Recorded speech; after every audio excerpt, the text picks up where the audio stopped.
Hai guys, apa kabar? Di video saya hari ini, saya akan share mengenai pemberian vaksin pertama dan kedua pada anak anjing atau anak kucing kesayangan kita.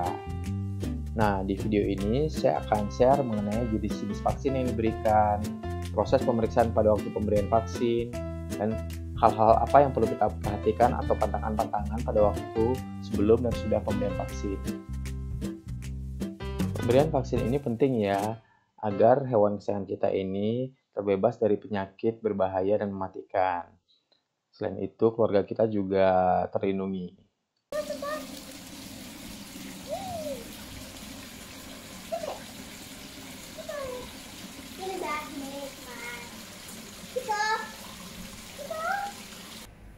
Pernah jumpa kutu Pak selama 5 hari di rumah? Udah dicabutin sih. Ada? Ada tapi udah dicabutin, udah habis sih.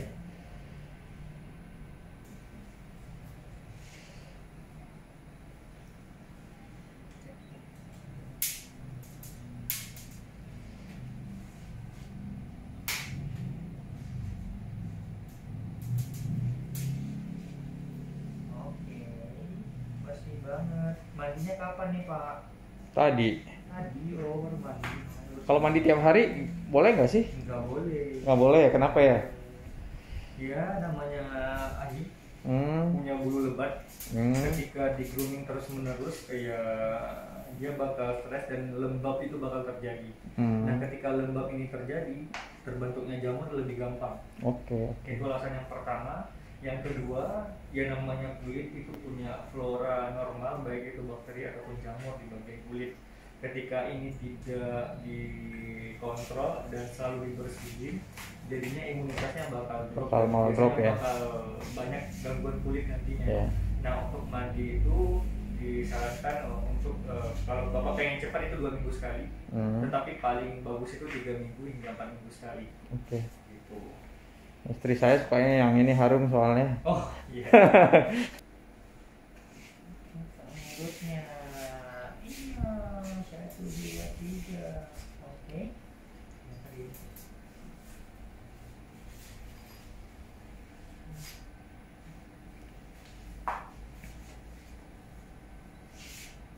Kalau ngecek kukunya untuk cek apanya tuh? Apa? Ngecek kukunya di kuku apa di kakinya? Oh enggak, saya ngecek kutunya. Gitu, kami minta maaf nih, harus cek suhu ya. Iya, nggak apa-apa ya Kak Devin ya. Nggak apa-apa. Makasih Kak Devin. 1, 2, 3. Oke, jangan lengkap. Pinter banget sih. Termometer kalau ngukur panas apa enggak?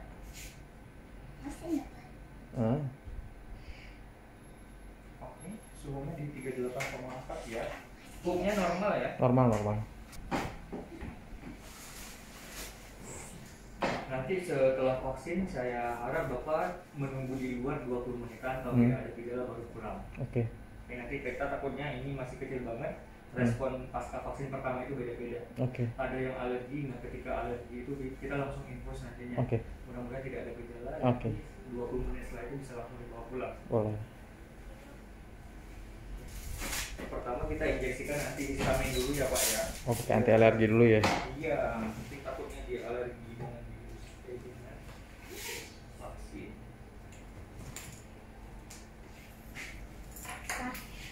Siapa bisanya itu sendiri tahu sama mama.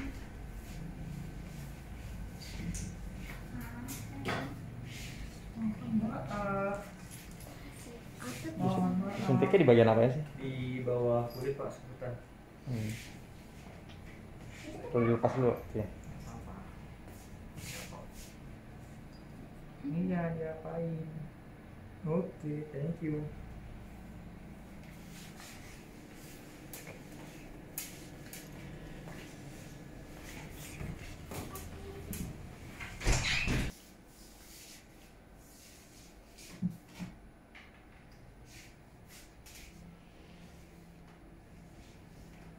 Dua macam atau gimana itu?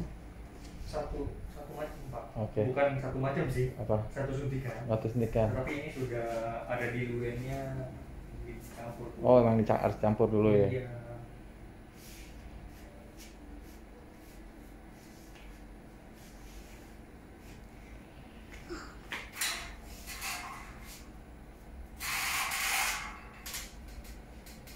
Biasa efeknya berapa lama sih kalau ini? 1 minggu. Kalau 1 minggu ya? Nggak, kalau orang kan habis divaksin kemarin kan lemas gitu. Ini sama juga ya? Ya sama Pak. Iya. Nih 2 kalinya nih jadinya nih. Nggak apa-apa ya. Ya Kak. Boleh Kak. Nanti nggak boleh. Lihat dek, lagi suntik dek. Sini. 1, 2, 3.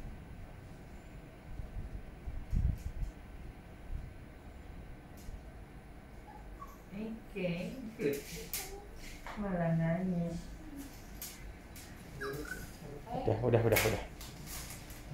Udah ya suntiknya udah. Oh, ini he cries.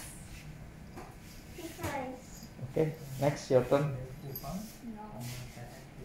Takut di atas nih. Dek, Dek. Tuh, sayang, biar nggak panik deh. Ya, ini jalan dulu. Jangan dijalanin ntar ya. Ini adalah kegiatan kita hari ini adalah vaksinasi. Oke. Nah, vaksinasi itu tujuannya adalah untuk membentuk antibodi untuk anjingnya Bapak. Itu yang pertama. Nah, vaksin anjing pertama itu kita pakainya adalah 5L, di mana 5L ini kandungannya ada di bagian ini. Yang pertama itu ada parvo, distemper, parainfluenza, hepatitis Staph 2, sama leptospira. Dan walaupun tadi kita cuman Bapak lihat 1 kali suntikan, tapi ya kandungannya itu ada 5 jenis mikroba yang kita injeksikan. Yang pertama parvo. Kalau anjing terserang itu gejalanya muntaber, dan biasanya diikuti dengan pup yang keluarnya adalah darah. Oke. Distemper hampir sama dengan parvo, tetapi biasanya diimbangi dengan gangguan syaraf, jadi kejang-kejang. Parainfluenza, flu batuk, hepatitis Staph itu virus, gejalanya itu menyerang hati, gejalanya adalah dia kekuningan, dan biasanya diikuti dengan muntah dan diare. Dan leptospira itu hampir sama hepatitis Staph. Jadi beda agen. Tikus ya kayaknya. Iya, agennya beda. Yang ini bakteri, sedangkan yang ini virus. Tapi gejalanya itu sama, kekuningan dan muntah diare juga. Nah, efek samping dari vaksin itu bikin lemes, lesu, nggak mau makan, muntah, diare. Dan itu normal terjadi pasca vaksin. Makanya harus diimbangi sama nutrisi yang kita berikan tadi. Dan ini bersifat wajib. Nah, untuk pantangan itu tidak boleh dimandikan, tidak boleh diajak main keluar, wajib dikandangin selama 1 minggu. 1 minggu ya. Nah, setelah 1 minggu baru nanti boleh dimandiin dan lain-lainnya. Dan kalau tidak boleh diganti pakan selama pasca vaksin. Biar nggak stres ya. Iya, sama di bagian. Kalau main di halaman belakang aja nggak masalah kan? Nggak boleh. Nggak boleh juga. Nggak boleh. Ini nggak pernah dikandangin soalnya. Nggak boleh kalau di belakang ada tanah itu tidak boleh sama sekali. Rumput itu tidak boleh. Oke. Nah, di sini saya udah ingatin nanti catatannya apa aja, sama yang tadi saya suntikin itu yang pertama adalah antihistamin sebelum kita vaksinasi tadi, sama saya berikan cupang dan TF yang ini. Dan untuk saya next appointmentnya saya jadwalin di tanggal 25 bulan 9 itu obat cacing. Karena kalau Bapak bilang tadi obat cacingnya sudah tetapi di owner sebelumnya, saya rasa itu tidak. Karena tidak ada bukti. Dan untuk pakan tetap saya yang menyarankan adalah Royal Canin dari starternya. Nah, itu aja untuk vaksinasi. Ada yang mau ditanyakan? Jadi nggak boleh kena tanah juga ya? Nggak boleh. Nggak boleh. Efeknya apa kalau itu? Ya kan namanya tanah, mikroba itu ya banyak banget di sana. Sedangkan dia lagi ngebentuk antibodi dan imunitasnya lagi drop-dropnya untuk ngebentuk virus-virus yang tadi. Bapak bayangin aja Bapak disuntik corona yang cuma 1 jenis saja, efeknya berbeda banget. Sedangkan ini ya 7 apalagi ya? Ada 5 ya. Tapi bedanya dia nggak ngomong ke kitanya aja gitu. Oke, kalau sebenarnya yang untuk vaksin itu berikutnya itu kapan? Untuk next vaksinnya itu bulan depan di tanggal yang sama Pak. Kalau nggak bisa, sebenarnya bagusan maju atau mundur? Plus minus 1 minggu. Plus minus 1 minggu. Dan kalau vaksin itu sebenarnya udah dikasih makan dulu atau gimana sih? Bebas aja ya? Bebas aja, yang penting di waktu vaksin itu kondisinya stabil dan tidak ada keluhan, baik itu nafsu makannya turun, itu tidak boleh sama sekali. Itu aja sih. Oke. Oke. Nah, untuk next vaksinnya itu saya jadwalin di tanggal yang ini, dan kandungan vaksinnya itu nanti ada penambahan coronavirusnya. Oke. Jadi nanti agak lebih lengkap di bulan depan. Oh. Rabies itu kapan? Di bulan depannya lagi. Oh, beda lagi. Beda depan. Jadi, Emang sendiri ya? vaksin itu berturut-turut selama 3 bulan. 3 kali ya? Iya, Oke. 3 kali jadinya, dan setelah itu baru tahunan.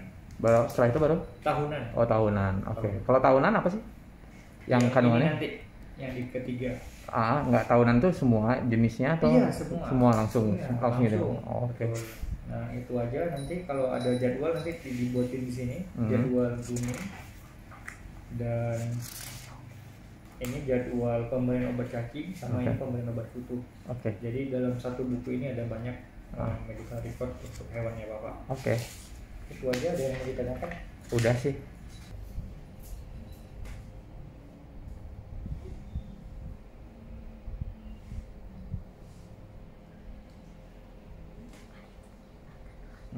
Iya. Ada temannya nggak di rumah? Nggak ada.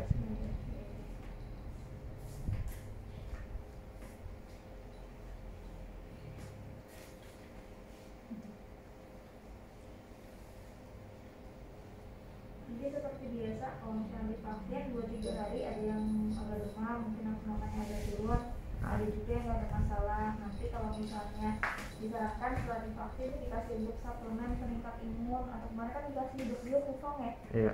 Boleh dilanjutin kusongnya setelah dia divaksin sampai 5 hari ke depan. Masih. Karena dia beratnya sekarang naiknya udah sampai naiknya 1 kilo, jadi nanti kusongnya ditambahkan dosisnya. Oke.